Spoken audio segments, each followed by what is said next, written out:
Tô com esse upgrade aqui para montar no meu carro e vou falar sobre isso nesse vídeo. Bora? Hoje eu vi um corte de um podcast com o Ricardinho lá da CF falando sobre upgrade de freio. Lá ele fala que não faz upgrade de freio nos carros dele, que não compensa tanto e tal. O que acontece é que o teu cilindro mestre, quando você pisar metade do pedal, vai continuar bombeando essa mesma quantidade de fluido. Só que essa quantidade de fluido em um cilindro faz apertar o cilindro pra caramba. Essa quantidade de fluido em 8, ele mal faz força. Só que o cilindro traseiro ainda é o original. Portanto, você tem muito mais freio em que eixo? Traseiro. No traseiro. Por isso que você faz upgrade de freio e não calcula, faz no tião, você vai piorar o seu freio. Amigos, eu vou dar uma notícia para quem ainda não sabe. O limite de frenagem dos carros nunca teve no freio. É no pneu. Eu deixo meu freinho original, boto uma pastilha de um composto melhor, boto um disco de tamanho, de dimensões fluido, original, aerokeep, boto um enfim, aerokeep e um fluido que tem um ponto de ebulição muito maior e acabou. E eu concordo com ele. Aí você vai me perguntar, mas Felipe, se você concorda, pra que gastar dinheiro com isso então? Fica aqui até o final que você vai concordar tanto comigo quanto com ele. Primeiro de tudo, como funciona o freio do seu carro? Você pisa no pedal, o carro para, pronto, acabou, próximo tópico. Não, calma, não é assim. Ah, você quer que eu vá mais a fundo na questão? Então vamos lá. Carros de passeio e alguns utilitários usam freio hidráulico. Nada mais é do que uma bomba que transfere força hidráulica de um lado para o outro. Imagina o seguinte, você tem uma seringa cheia de água ligada a uma mangueira e na outra ponta dessa mangueira uma seringa vazia. Quando você empurra o êmbolo dessa seringa cheia de água, a água vai passar pela tubulação e vai empurrar o êmbolo da outra seringa. É o mesmo com o sistema de freio do seu carro. Quando você pisa no pedal do freio, você empurra no cilindro mestre o fluido de freio pela linha que vai fazer com que a pinça morda o disco. Fácil, certo? Acontece que toda vez que você faz isso com o carro andando, acontece uma transformação de energia. A energia cinética, que é o movimento do carro, se transforma em calor, que é dissipado pelo sistema de freios. Então é o seguinte, o atrito da pinça com a superfície do disco vai gerar um calor que vai ser distribuído por toda a superfície do disco e para a pinça. E da pinça vai para o fluido e para o flexível e por aí vai. E como todo sistema, existe um limite máximo de eficiência. E nem sempre você vai aumentar a eficiência de todo o sistema mexendo em um ponto só. Se você superdimensionar um ponto, algum outro vai faltar lá na frente. Vamos lá. Então quer dizer que o freio original do meu carro é o suficiente para fazer ele parar em qualquer situação? Sim! É. Então é verdade mesmo que melhorando o freio do meu carro não vai melhorar a distância de frenagem? Sim, não vai melhorar a distância de frenagem. Mas então, para que fazer o upgrade? Aí o Jaiminho Carteiro vai te responder. É que eu quero evitar a fadiga. O freio original do seu carro é feito para parar o carro confortavelmente, enquanto você dirige normalmente, sem fazer barulho e sem fazer muita sujeira. E durando aí por bastante tempo. E também tendo um valor de manutenção mais baixo. Isso quer dizer que não vão ser chiquetosos os freios do seu carro. Mas não quer dizer que eles não são poderosos, hein? Pelo contrário. Qualquer carro que você pegar hoje, se você tiver a 100 por hora e enfiar o pé no freio, ele vai travar a roda dianteira. Então por que eu sinto que o sistema de freio do meu carro não é tão bom? Aí podem ser várias variáveis. Pode ser ar no sistema, pode ser flexível ruim, pode ser fluido velho. Sim, tem que trocar. Não dá uma dessa, né, jovem? Pelo amor de Deus! O fluido de freio é higroscópico, o que significa que ele absorve a água do meio ambiente ali, da atmosfera, né? Então existe um limite de água diluída ali no fluido. E quanto mais água, ele mais abaixa o ponto de ebulição do fluido. O ponto de ebulição é a temperatura em que o fluido passa do estado líquido para gasoso, fazendo com que ele fadigue mais rápido. Geralmente, a recomendação é que você troque o fluido uma vez por ano ou a cada 2 anos. Aí vai variar conforme cada carro. Na dúvida, troca uma vez por ano. As pastilhas também vão influenciar na sua sensação de freio. Se não tiver mais pastilha, vai estar uma bosta mesmo. Mas você tem no mercado pastilha semimetálica, pastilha orgânica, pastilha cerâmica e por aí vai, tá? Isso aí é matéria para um outro vídeo, se você quiser, comenta aqui, beleza? Certo. Mas então, o que é fadiga de freio? Bom, como eu disse aqui para trás, o fluido tem a sua especificação de eficiência, que é o ponto de ebulição. Uma das causas de fadiga é a ebulição do fluido dentro da linha de freio. Os líquidos têm uma baixa taxa de compressão, ou seja, você não consegue comprimir muito um líquido, ele vai manter ali seu volume constante. Já os gases têm uma alta taxa de compressão, você consegue comprimir eles e reduzir bem o volume deles, certo? Então, caso o fluido entre em ebulição, que vai literalmente ferver, vai ser criado algumas bolhas ali dentro do sistema que vão ser comprimidas, tirando o poder de frenagem lá na pinça. Por isso que é muito importante que você ande com fluido novinho, jovem. Não me dá uma dessa de andar com fluido de freio velho, cara. É barato, troca. Beleza? Um outro ponto são os flexíveis, tá? Eles ligam a linha rígida da carroceria lá na roda, porque tem o trabalho da suspensão, que vai subir e descer, vai esterçar, então não pode ser uma linha rígida. O flexível original é feito de borracha, que vai sofrer aí com altas temperaturas.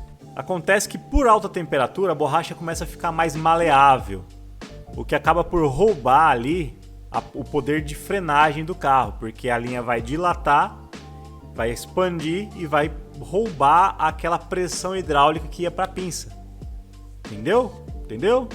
Esse também é um ponto muito importante aí para o seu freio, tá? Flexível muito velho, ele já segurou tanta pressão que ele já está dilatando mais do que deveria. Beleza, então melhorando o disco e pinça, eu evito tudo isso? Sim, mas tem que ter cuidado. O seu cilindro mestre original foi projetado para mover uma quantidade exata de fluido durante toda a linha até a pinça de freio. Isso o Ricardinho da CF também explicou muito bem lá no podcast. E aqui também tem aquela explicação que eu dei para vocês lá da seringa, certo? Se você simplesmente pega uma pinça gigantossáurica, ela vai precisar de muito fluido para poder apertar o disco com a mesma pressão que a pinça original. Então, se você simplesmente só coloca essa pinça e não faz mais nada lá no cilindro mestre ou no equilíbrio de freio, simplesmente você não vai ter fluido suficiente para poder apertar a pinça, beleza? Já o disco ajuda a dissipar esse calor mais rápido, antes de todo esse calor ser distribuído para pinça, para fluido, etc. Se o disco esfria mais rápido do que a pastilha, ele vai roubar a temperatura da pastilha para ele, ali, o calor gerado para ele, dissipando esse calor muito mais fácil.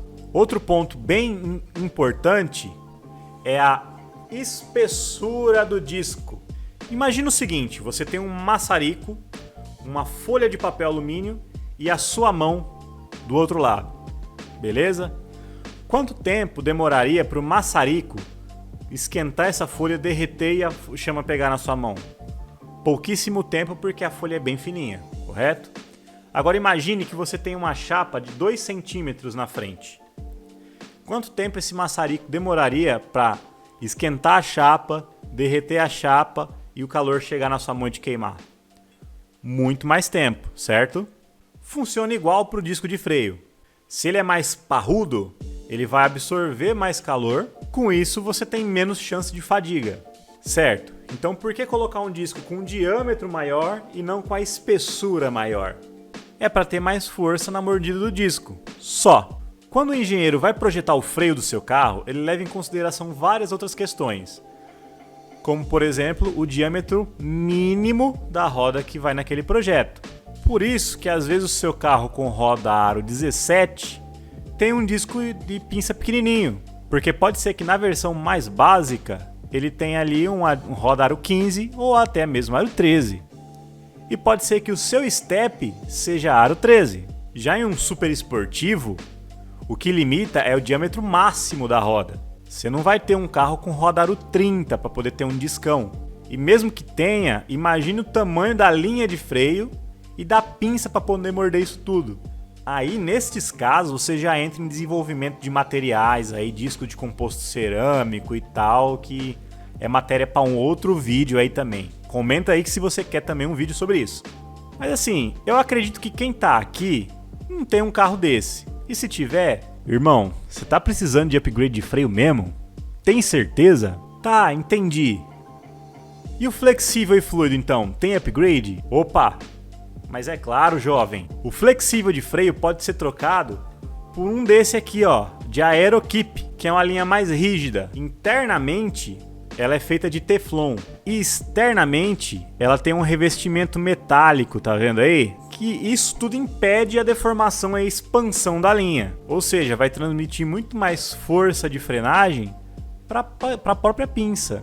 Também vai evitar aí de alta temperatura ele dilatar. Beleza? Já o fluido tem várias especificações, como por exemplo DOT 3, DOT 4, DOT 5, 5.1. Cada uma vai ter um ponto de ebulição.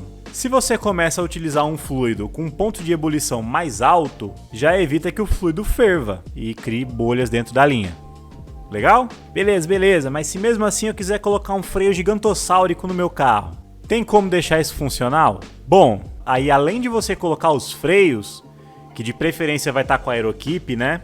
Você vai ter que mexer no cilindro mestre, cara. Porque vai ser ele que vai bombear todo esse fluido para as pinças. Toma cuidado com isso. Porque tem também a distribuição de freios. Tem uma válvulazinha lá no seu carro que chama válvula de proporção, que vai dividir a força de frenagem entre o eixo dianteiro e o eixo traseiro. Isso vai variar de carro para carro, tá? Por isso que também não adianta muito você colocar um freio gigantesco na dianteira e deixar o tamborzinho lá na traseira. Isso o Ricardinho também explicou muito bem lá no podcast. Tem que ser o conjunto todo e muito bem pensado, tá? Tá, e esse seu upgrade aí? Tô vendo só freio dianteiro. Sim, jovem, você vê só dianteiro.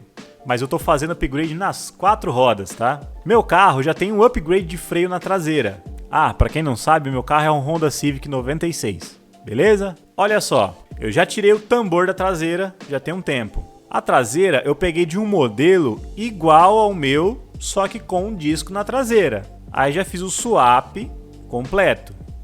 Joia? O cilindro mestre e a válvula de proporção são iguais no meu caso. No seu caso pode ser diferente, preste atenção. No meu caso, o part number já é o mesmo. Joia? O cilindro mestre do meu carro já é o maior da linha. Inclusive, é o mesmo cilindro mestre da pinça que eu vou colocar. O aumento no disco vai ser de 262 para 280. A espessura vai aumentar de 21 para 22.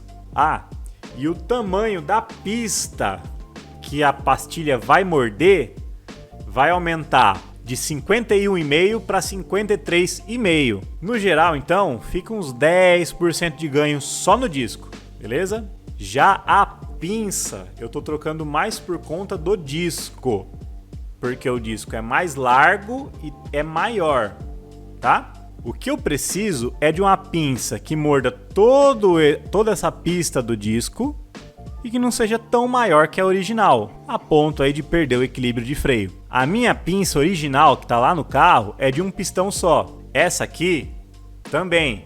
Lá no meu carro, a pinça tem por volta de 54 milímetros de diâmetro. Essa aqui tem 55, dá uns 2% a mais. Tá bem safe. Outra coisa legal nesse upgrade que eu tô fazendo. O carro que eu tirei a pinça, que é uma CR-V, tem originalmente 1.435 quilos. E o conjunto de roda e pneu usa um 205 70 aro 15. Já meu Civiquinho tem 1.123 quilos originais. E usa originalmente roda com medida de 185 60 aro 14. Eu tô usando um 95 55 15, que dá quase a mesma coisa aí de raio, tá? Então o conjunto original do carro tem 46,6 centímetros de diâmetro. Já o da CR-V tem cerca de 52,4. Lembra daquele papo de parar a roda pelo miolo e pela borda?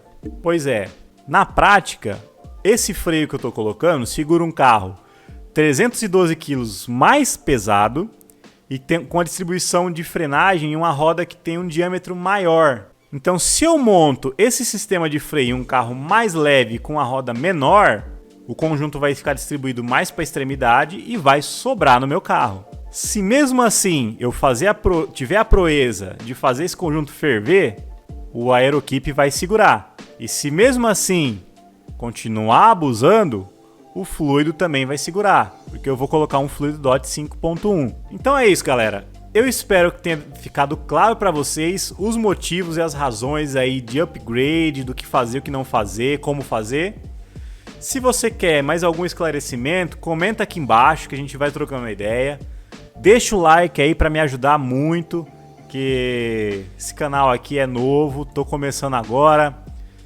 Vou fazer os upgrades no meu carro e vou postando aqui para vocês irem vendo o que está sendo feito. E compartilha aí com alguém que queira fazer um upgrade de freio no carro, né? Para a pessoa fazer um upgrade aí consciente do que deve e o que não deve ser feito. Muito obrigado por assistir até aqui. Tamo junto, valeu, falou!